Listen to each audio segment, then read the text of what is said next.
할렐루야. 오늘도 주일 오후 예배로 함께 하시는 모든 성도님들 주님의 사랑으로 축복하고 환영합니다. 잘 오셨습니다.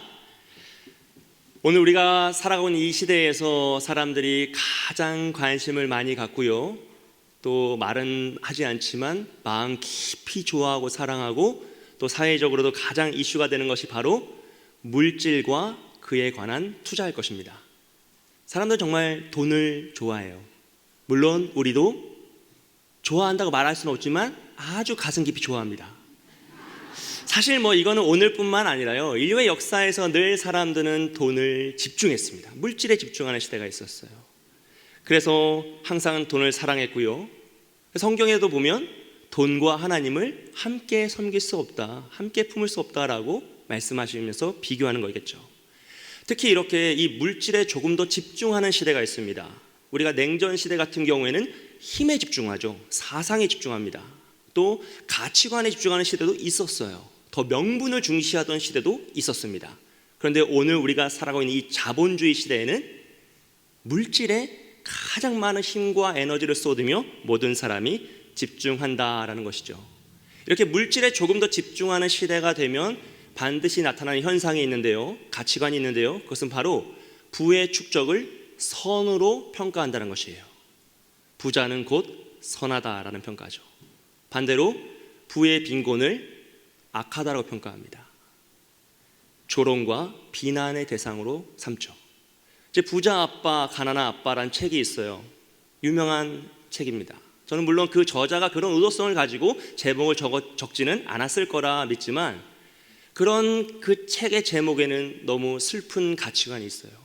좋은 아빠, 나쁜 아빠 있을 수 있습니다. 선한 아빠, 악한 아빠 있을 수 있어요. 그런데 부자 아빠, 가난한 아빠는, 부자 아빠는 곧 선하고 가난한 아빠는 곧 악하다라는 기준성을 만들어낸다는 것이죠. 그 대조되는 기준성이 있어요. 그리고 슬프게도 우리가 살아가고 있는 이 시대, 그리고 우리나라의 가장 큰 가치관이 바로 이런 부의 축적을 선으로 여기고 부의 빈곤을 조롱과 악으로 평가하는 그 가치관입니다. 이런 시대에 또 발생하는 문제가 있는데요, 그것은 바로 부의 축적을 위한 투기성 행위예요. 여러분, 투자와 투기는 완전히 다르다는 것을 알고 계시죠? 투자는 스스로 공부하여서 원리와 원칙을 가지고 하는 것입니다. 근데 투기는 공부하지 않고요, 소문과 추천과 가물하는 거죠. 운에 자신의 인생을 맡기는 거예요. 이런 투자와 투기는요, 단기간에는 별 차이가 없는 것처럼 보여져요. 하지만 5년 뒤, 10년 뒤, 20년 뒤에 가보면 엄청난 차이가 발생하더라라는 것입니다. 오늘 우리가 살아가고 있는 이 시대를 자본주의 시대라고 하는데요, 아주 단순하게 나누어서 우리의 부모님 세대까지를 노동형 자본주의 시대라고 합니다. 물론 노동도 하고 기계도 발전하였지만 그 시대 전체를 노동형 자본주의 시대라 그래요. 그 시대 사람들은요, 노동을 신성시했습니다. 그래서 일을 하지 않는 것을 수치스럽게 여겼죠. 남자가 자신의 가족을 봉양하지 못하면 부끄러운 것이었어요. 남자는 나가서 일을 해야지, 이게 가치관이었습니다. 그래서 열심히 일을 하고요, 노력하였어요. 가진 것이 없어도 열심히 공부하고 최선을 다해 살아가면 좋은 결과에 도달할 수 있는 확률이 매우 높았습니다. 그래서 많이 힘들었지만 참 행복했다라는 평가를 받는 시대죠. 하지만 오늘날은요, 이 노동형 자본주의 시대를 넘어서 자본형 자본주의 시대라고 합니다. 금융형 자본주의 시대죠. 즉 돈이 돈을 버는 시대가 되었어요. 그리고 발생하는 문제는요, 노동력의 성장률이 시장의 성장률을 따라가지 못해요. 물가 상승률을 따라가지 못하죠. 그래서 오늘날 젊은이들, 우리의 자녀들이요, 열심히 일을 해서 한 달에 200만 원씩 모아서 이 광장동에 있는 아파트 15억짜리 하나 살려면요 62년이 걸려요. 너무 오래 걸리니까 한 달에 400만 원씩 모아서 31년 만에 살 수 있습니다. 여러분, 이게 현실이에요. 그래서 청년들의 마음속에 뭐가 생기죠? 상실감과 박탈감이 생기죠. 야, 이걸로는 안 되겠구나 라는 생각이 드는 것입니다. 그리고 이런 시대에 나타나는 모습이 바로 포기와 투기예요. 포기는요, 취업을 포기해요. 결혼을 포기합니다. 자녀를 낳기를 포기해요. 왜요? 32년이 걸리니까요. 한 달에 400만 원씩 모아도 31년이 걸리고 200만 원씩 모으면 62년이 걸리니까요. 포기하게 됩니다. 거기서 조금 더 엇나가면요, 투기에 빠져듭니다. 코인이라든지 사행성 행위, 그런 것들을 통해서 일확천금의 기회를 노리며 자신의 인생을 거기다 막 쏟아붓는 거예요. 오늘날 그곳에 매여 있는 청년들이 얼마나 많은지 모릅니다. 너무나 안타까운 모습이죠. 사실 오늘 제가 자산관리에 관한 말씀을 드리려는 건 아니고요. 오늘 이 말씀을 통해서 우리가 뭘 봐야 하냐면, 정말 중요하고 정말 심각한 문제는 우리가 하나님을 믿는 그 믿음의 태도, 신앙생활의 태도에도 이런 투자형 믿음이 있고요, 투기형 믿음이 있다라는 것이에요. 그리고 오늘 우리가 본 이 말씀은 그 두 가지 특징을 너무나 잘 보여주고 있습니다. 여러분, 하나님을 믿고요, 순종의 삶을 살아갑니다. 똑같이 교회를 다니는 것 같아요. 열심히 하는 것 같습니다. 그런데 그 마음속 근본에는 투자형 믿음이 있고요, 투기형 믿음이 있습니다. 투자형 믿음은요, 하나님 말씀을 스스로 공부합니다. 그래서 말씀을 통하여 신앙의 원리와 원칙을 세우고요, 그것을 지켜 나아가기 위해 애를 쓰며 인내하고 순종합니다. 반대로 투기형 믿음은요, 말씀을 공부하지 않아요. 그래서 원리와 원칙이 없습니다. 자신의 감정과 기분이 주요 원인이 돼요. 모든 것을 결정할 때 느낌과 감정을 따라가죠. 시대의 유행을 탑니다. 그래서 다른 사람들의 말에 귀를 기울이고요, 때로는 흔들리기도 합니다. 투자형 믿음은요, 지금 잠시의 기쁨과 만족보다 5년 뒤, 10년 뒤에 나의 성화를 위하여서 인내하고 참습니다. 순종으로 나아가는 그 길이 힘들고 어려울 길일지라도 포기하지 않고 그 말씀을 따라 나아갑니다. 그리고 더 궁극적으로 이 세상보다 장차 도래할 하나님의 나라, 천국을 사모하며 이 땅의 것을 팔아 천국을 사기를 사모하며 살아간다는 것이죠. 그 길은 인내가 필요합니다. 순종이 필요합니다. 오직 말씀과 나의 낮아짐의 삶이 필요하죠. 투자형 믿음을 가진 분들은 그것을 위해 자신의 인생을 투자하는 거죠. 반대로 투기형 믿음은요, 지금 현재의 기쁨과 만족에 집중해요. 그래서 말씀의 성취나 하나님의 뜻이나 그의 나라가 임하는 것보다 더 중요한 것은 이 땅에서의 풍요와 나의 만족입니다. 그래서 먼저 그의 나라와 의를 구하기 전에 무엇을 먹을까, 무엇을 입을까, 무엇을 마실까에 집중하죠. 젊었을 땐 오로지 나에게 집중하고요, 나이가 들면 나의 자녀에게 집중하는 삶을 삽니다. 그래서 철이 되면 입을 옷이 없어요. 옷장에 그렇게 옷이 많은데도 입을 옷이 없고 들 가방이 없고 나의 마음속은 항상 갈급해요. 왜요? 오늘 나의 만족이 더 중요하기 때문입니다. 그리고 이런 투자형 믿음과 투기형 믿음의 차이를 너무 잘 보여주는 말씀이 바로 오늘 우리가 읽은 이 룻기의 말씀이에요. 여러분, 오늘 본문의 말씀은요, 모압 땅에 갔다가 남편과 두 아들을 잃고 다시 돌아온 나오미라는 그 여인의 그 가문의 그 재산 분깃을 다시 회복시켜주기 위한 회의의 내용입니다. 여기서 기업을 물은다라는 표현이 나오는데요, 이 기업을 물은다라는 것은 히브리어로 고엘이라고 합니다. 고엘 제도라고 하죠. 이것은 잃은 것을 회복시켜주는 자라는 뜻으로요, 재산과 자녀에 관하여서 적용이 되었어요. 첫 번째 재산에 관한 내용은요, 누군가 자이건 타이건 자신이 하나님께 물려받은 그 기업, 그 가문에서 물려받은 그 기업 재산을 잃어버릴 수 있잖아요. 살다 보면 실수를 할 수 있습니다. 무너질 수 있어요. 파산해서 모든 걸 다 잃어버렸습니다. 그러면 그와 가장 가까운 친척, 같은 지파에서 가장 가까운 친척이 그 재산을 대신 사서 이 사람의 재산을 돌려주는 거예요. 왜냐하면 이 기업은 단순한 재산이 아니라 하나님이 그 가문에게 주신 하나님의 사명이었기 때문입니다. 그래서 그 사명을 잃어버리면 안 되니까 자신의 물질을 소비해서라도, 그 물질을 대가를 치러서라도 나의 친척의 가문을 회복시켜주는 거예요. 이것은 율법에도 너무나 적합한 말씀이고요, 하나님의 가장 큰 가치관인 사랑과 긍휼에 부합하는 행위였습니다. 그 두 번째로 자녀에 관한 경우는요, 유다와 다말 사건을 통해서 우리가 잘 알고 있는 것처럼 어떤 남자가 한 여인과 결혼했다가 자녀를 낳지 못하고 이 남자가 죽었어요. 그 남은 미망인이 있잖아요. 그 미망인의 경우에는 그 남자의 동생이나 가족들이 이 미망인을 부인으로 삼아서 자녀를 낳아 대를 잇게 해줘야 됐습니다. 왜냐하면 구약시대에는 혈통을 통해 태어나실 메시아 언약이 있었기 때문이에요. 여자의 후손으로 오실 메시아, 그 언약이 있었기 때문에 여인이 단순히 자녀를 낳지 못한다는 것은 자녀가 없는 문제를 뛰어넘어서 메시아 언약을 파기하는 자가 됩니다. 그래서 굉장히 심각하고 수치스러운 행위였어요. 그래서 반드시 여인은 혈통을 통해 자녀를 낳아야만 했죠. 어느 혈통을 통해 메시아가 태어날 것을 몰랐기 때문에 내가 낳지 못하면 내가 메시아 언약을 파기하는 자가 될 수 있었습니다. 그래서 형제간에 서로 그런 행위를 통하여서, 결혼을 통하여서 자녀를 낳고 그 가문의 계보를 잇게 해주었던 것이죠. 그리고 이 고엘 제도는요, 궁극적으로 죄의 노예가 되어 모든 것을 다 잃어버린 우리를 위해 모든 값을 지불하신 예수 그리스도의 대속의 사역을 의미합니다. 우리를 대신하여 십자가에 죽으시고 모든 죄를 해결하시고 우리를 구원하여 주신 예수 그리스도의 그 사역이 바로 이 고엘 제도를 통하여서 예표되고 있는 것입니다. 그리고 오늘 본문의 말씀은 이 첫 번째 재산에 관한 것과 두 번째 자녀에 관한 경우가 모두 포함됩니다. 나오미는 자신의 남편인 엘리멜렉의 친척 보아스를 통하여서 이 재산, 이 기업을 다시 무르게 하고 싶었습니다. 물론 보아스도 그렇게 하려고 했어요. 하지만 자신보다 조금 더 가까운 친척이 있었어요. 그래서 그 친척을 성문에서 불러서 이 나오미의 가문에 엘리멜렉의 그 기업을 다시 회복시켜주는 것을 공식화하여 회의를 진행합니다.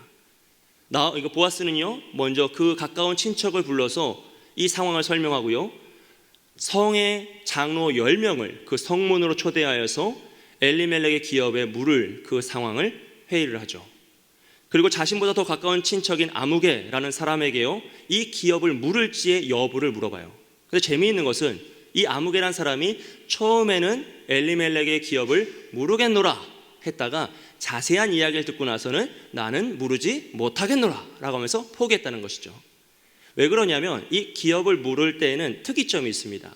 그것은 바로 기업을 다시 회복했을 때 그 기업을 물려받을 상속자가 있으면 그 친척은 그 기업을 사서 그 상속자에게 넘겨주어야 했어요. 반대로 그 상속자가 없으면 그 친척은 그 기업을 사서 자신이 차지할 수 있었습니다. 굉장히 큰 혜택이죠.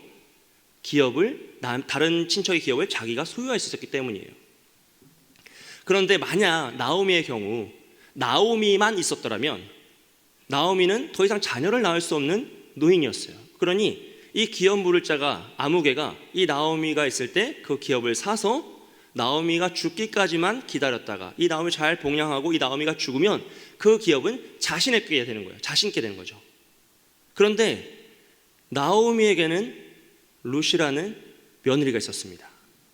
그러니까 이 기업을 물은 후에 룻을 아내로 삼아서 자녀를 낳아주고요, 이 자녀는 나오미의 아들이 되어서 그 기업을 물려받게 돼요. 그러니까 이 아무개라는 사람을 생각해 본 거죠. 이렇게 되면 나는 돈은 돈대로 쓰고 자녀도 낳아줘야 되고 재산도 다시 돌려줘야 되는구나. 그래서 뭐라고 합니까? 나의 기업에 손해가 있을까요? 나는 이 기업 무르기를 하지 못하겠노라 라고 하면서 포기합니다. 사랑하는 여러분, 이것이 아무개라는 사람이 가지고 있었던 투기형 믿음의 가치관이죠. 반대로 보아스는요, 이 모든 사실을 다 알고 있었음에도 불구하고 자신이 물질을 소비하고 자녀를 낳아 나오미의 아들로 올리고 그 기업을 돌려주어서라도 그 기업, 엘리멜렉 가문의 기업을 회복시켜 주겠노라 라고 다짐을 하고 그 일을 결정하며 나아갑니다. 이 보아스와 아무개라는 사람은요, 투자형 믿음과 투기형 믿음의 특징을 너무 잘 보여주고 있는 상황이에요. 여러분, 보아스를 먼저 보면요, 룻기 2장 1절 말씀입니다. 우리 함께 읽어보겠습니다. 시작. 나오미의 남편 엘리멜렉의 친족으로.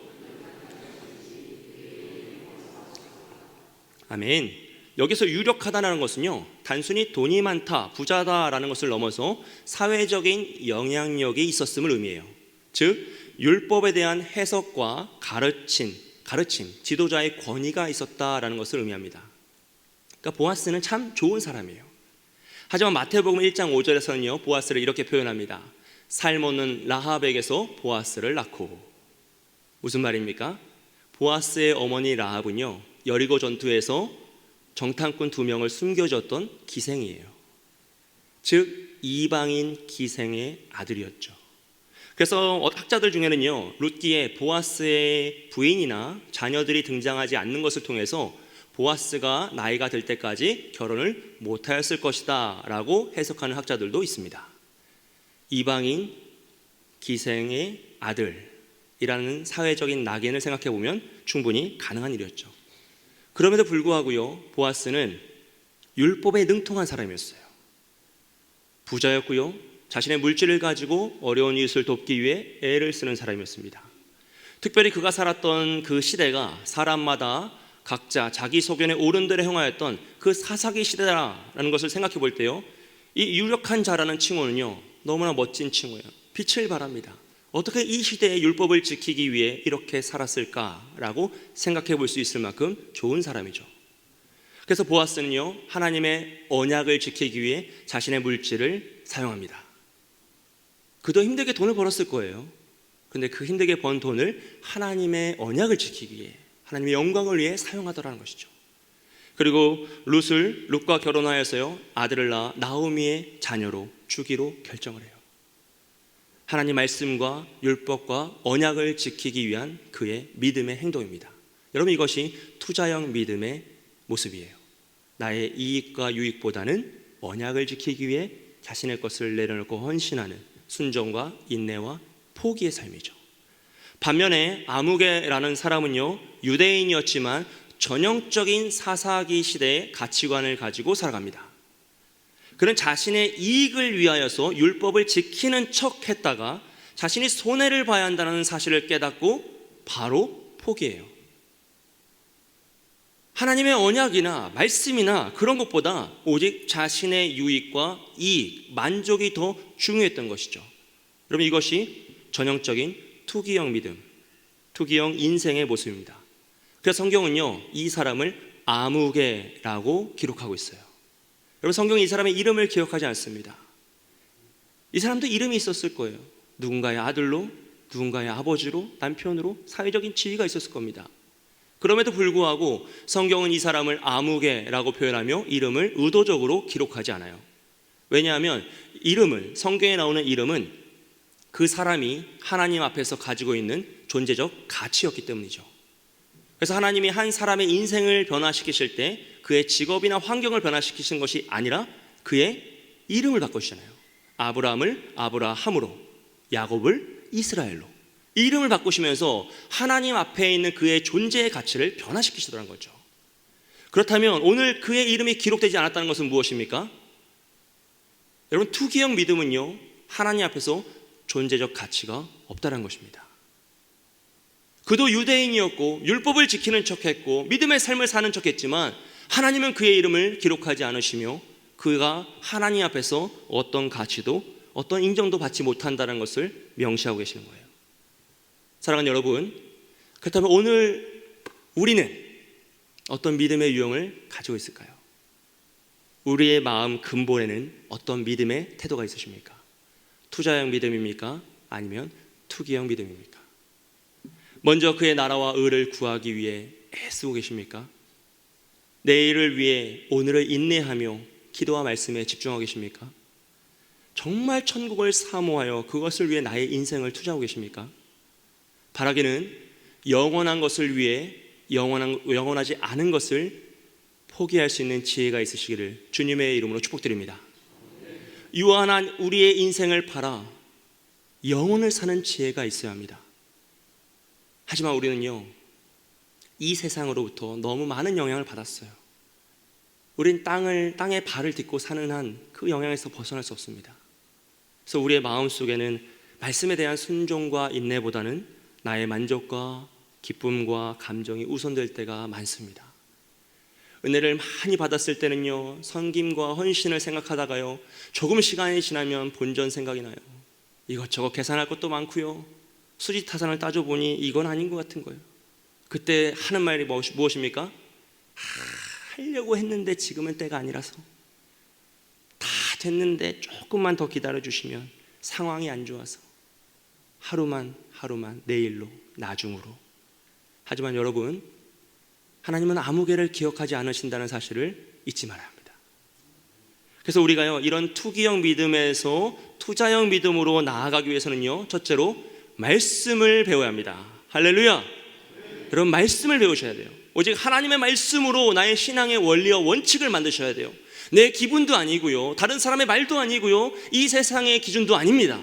오직 하나님의 말씀으로 우리가 나의 신앙의 원리와 원칙을 만들어야 돼요. 이방인 라합, 기생의 아들 보아스가 어떻게 율법을 이렇게 잘 알았을까요? 공부한 거죠. 다른 이유가 없어요. 그의 집안은, 그의 어머니는 율법을 모르는 자인 말이죠. 그럼에도 불구하고 보아스가 이렇게 율법에 능통한 자가 되었다는 것은 그가 힘써 배우고 익혔다는 것입니다. 기독교의 특징은요, 하나님의 말씀을 성문화된 책, 글로 주셨다는 거예요.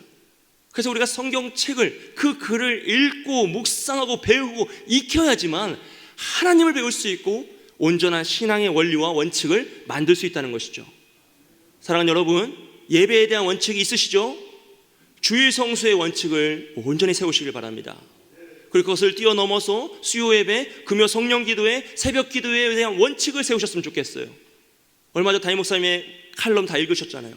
신앙에서 금욕적인 요소가 없으면 능력이 나타날 수 없어요. 여러분, 공부도 그렇게 하면 못해요. 아이들 공부도 하는 둥 마는 둥 하면 당연히 못하죠. 다 아시잖아요. 신앙생활도 내가 끊어낼 거 끊어내고 집중하여 해야지만, 몰입하고 몰두해야지만 성장할 수 있고 능력이 나타날 수 있는 겁니다. 기도에 관한 원칙을 세우십시오. 기도하지 않는 것은 아무 의미가 없습니다. 기도는 기본 중에 기본이에요. 말씀에 대한 원칙을 세우세요. 말씀을 떠나서는 온전한 믿음에 설 수 없습니다. 그 누구도 말씀을 떠나서는 믿음에 온전히 설 수 없어요. 교회에 대한 원칙이 있으십니까? 여러분, 인생의 방황은 하나님 품 안에서 끝이 나고요, 신앙생활의 방황은 교회 정착에서 끝이 납니다. 우리 교회를 사랑하고 내 교회를 사랑하며 교회에 정착할 때 신앙생활의 방황, 그 흔들림, 많은 질문들이 사라져요. 사랑하면 모든 것이 다 용서되고 사랑하면 모든 것이 다 이해되는 것이죠.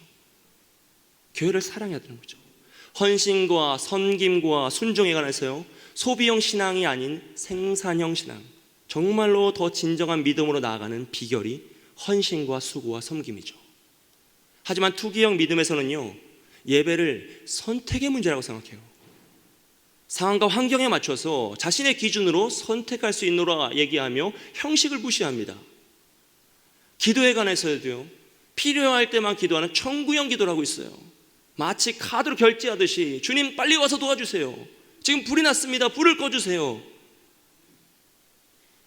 말씀에 대해서도 마음에 드는 말씀, 들지 않는 말씀, 나의 기준, 나의 기분과 나의 판단으로 말씀을 나누고 좋은 말씀, 나쁜 말씀 나눕니다. 교회에 관해서도요, 혜택과 만족을 중심으로 소비형 교회, 내가 원하는 교회, 나에게 좋은 교회, 나쁜 교회를 나누죠. 헌신과 순종과 섬김에 관해서는요, 요즘 아이들 말로요, 이걸요, 제가요, 왜요? 이걸요, 제가요? 잘못 연락하신 거 아닌가요? 왜요? 사랑하는 여러분, 말씀을 배워서요, 온전한 신앙의 원리와 원칙을 세우지 않으면 우린 이 투기성 믿음에서 벗어날 수 없습니다. 왜냐하면 우리 마음이 죄에 물들어 있기 때문입니다. 오직 말씀을 통해 온전한 신앙의 원리와 원칙을 세워 이 투기성 믿음에서 벗어나 온전한 투자형 믿음으로 나아가시는 저와 여러분이 되시길 주님의 이름으로 축복드립니다. 두 번째로는요, 오늘보다 더 나은 내일을 위해 오늘의 안주해서는 안 돼요. 포기하시면 안 됩니다. 불신 가족에게 복음을 전하는 일은 정말 어려운 일입니다. 정말 어려운 일이에요. 서로 너무 잘 알기 때문에 내가 이렇게 말하면 이렇게 대답할 거야, 이렇게 말하면 이렇게 행동할 거야, 또 그러면 잠시 유지되고 있던 이 평안함이 깨지겠지, 너무너무 잘 알고 있어요.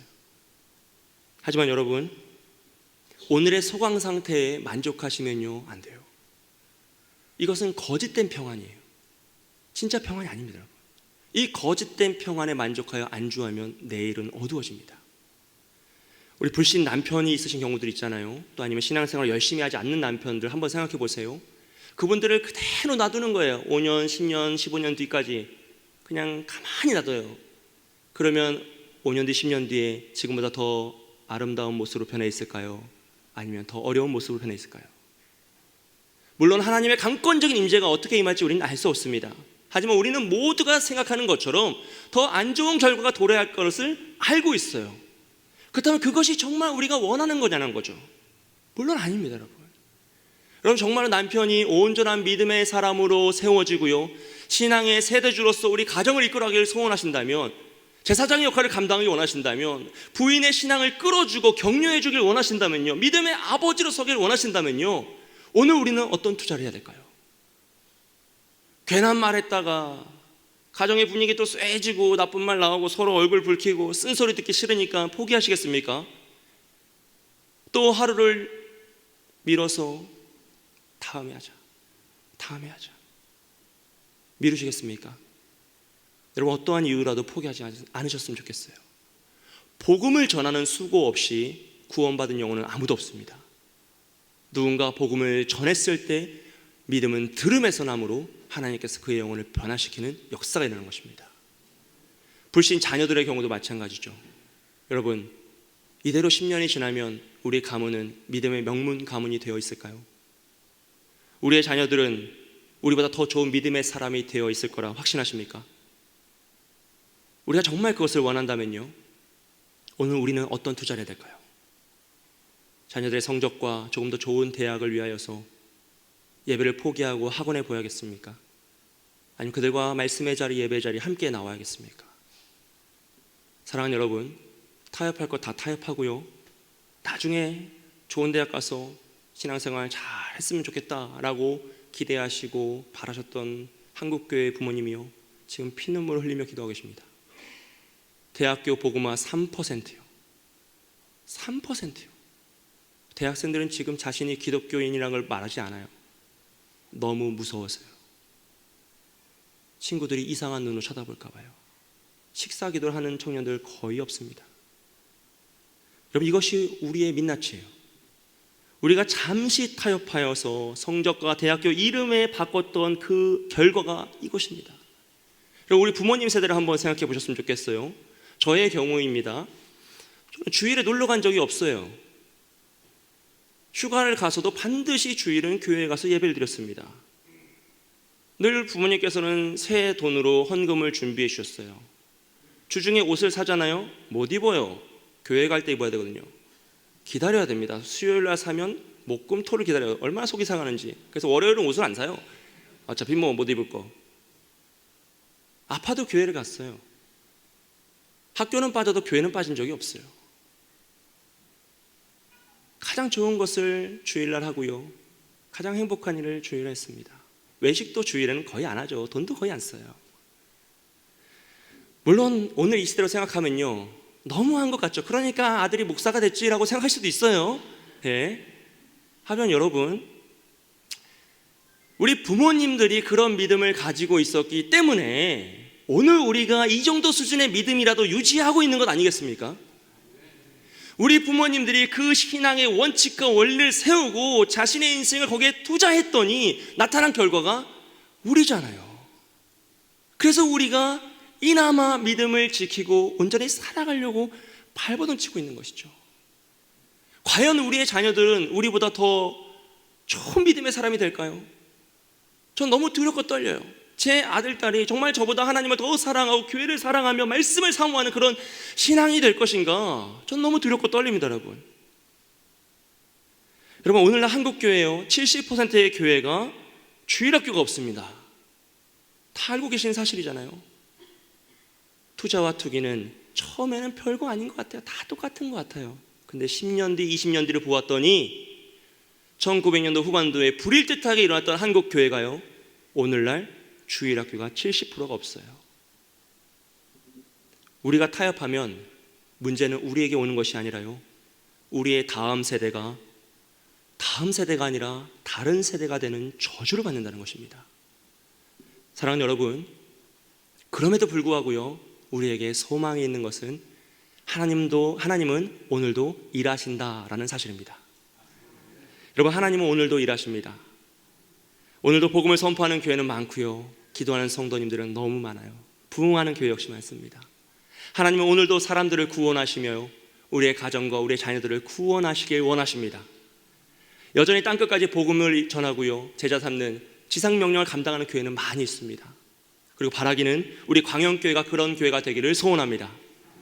스승의 주일을 맞아서요, 특별히 우리 광영교회 모든 선생님들 주님의 사랑을 축복합니다. 여러분 힘내십시오. 여러분을 통하여서 이 놀라운 역사, 이 구원의 역사, 정말로 생명이 자라나고 우리보다 더 위대한 믿음의 세대가 일어날 줄 믿습니다. 지치지 마시고 끝까지 이 사명을 감당하시길 주님의 이름으로 축복드립니다. 그리고 제가 성경을 읽으면서 정말 놀라운 것은요, 바로 하나님의 투자예요. 하나님이 하신 최고의 투자는 무엇일까요? 성경은 그것을요, 나를 위해 십자가 예수님을 달려 죽인 것이다 라고 말씀합니다. 여러분, 하나님이 하신 가장 최고의 투자, 가장 마음에 드시고 최고의 그 결과는요, 우리를 대신하여 예수 그리스도의 십자가에 달려 죽인 것이에요. 이건 뭐 말이 안 되는 투자 같은데요, 아무리 계산을 해보고 저희가 뭐 따져보아도 이건 실패한 투자 같아요. 어떻게 예수님을 죽여 나를 살립니까? 이건 안 될 것 같아요. 그런데 하나님은요, 그것이 가장 완벽한 투자였다, 최고의 투자였다고 말씀하세요. 여러분, 우리는 스스로를 실패자라 말할 수 있습니다. 주님, 저는 죄인입니다. 저는 넘어지고 늘 좌절하고 아무것도 아닙니다. 주님, 저는 쓰러집니다. 저는 정말 죄인 중에 괴수입니다라고 고백할 수 있습니다. 하지만 하나님은요, 아니다라고 말씀하세요. 아니야, 너는 천하보다 귀한 영혼이야. 나는 너를 위해 내 아들을 죽이는 것을 기뻐했단다. 나는 너를 통해 이 세상을 치유할 거야. 너를 향한 나의 투자는 실패가 아니라 최고의 투자였고 최선의 선택이었어. 사랑하는 여러분, 이것이 우리를 향한 하나님 아버지의 마음입니다. 아무도 이방인 기생 라합의 아들 보디발이요, 그리스도의 계보에 들어갈 것이라 생각하지 않았어요. 좀 부자였고 대단한 사람이었지만 그가 위대한 역사를 이루어낼 거라 생각하지 않았습니다. 하지만 그가 하나님의 말씀을 지키기 위하여 자신의 것을 포기했을 때요, 언약을 지키기 위하여 자신의 유익을 잠시 내려놓았을 때요, 하나님은 그의 작은 순종을 위대한 역사로 사용하시더라는 거죠. 바라기는 우리 모두가 오직 말씀을 통해 온전한 신앙의 원리와 원칙을 만들고요, 더 나은 내일을 위해 오늘 안주하시거나 포기하지 않고 오직 믿음으로 나아가시길 소원합니다.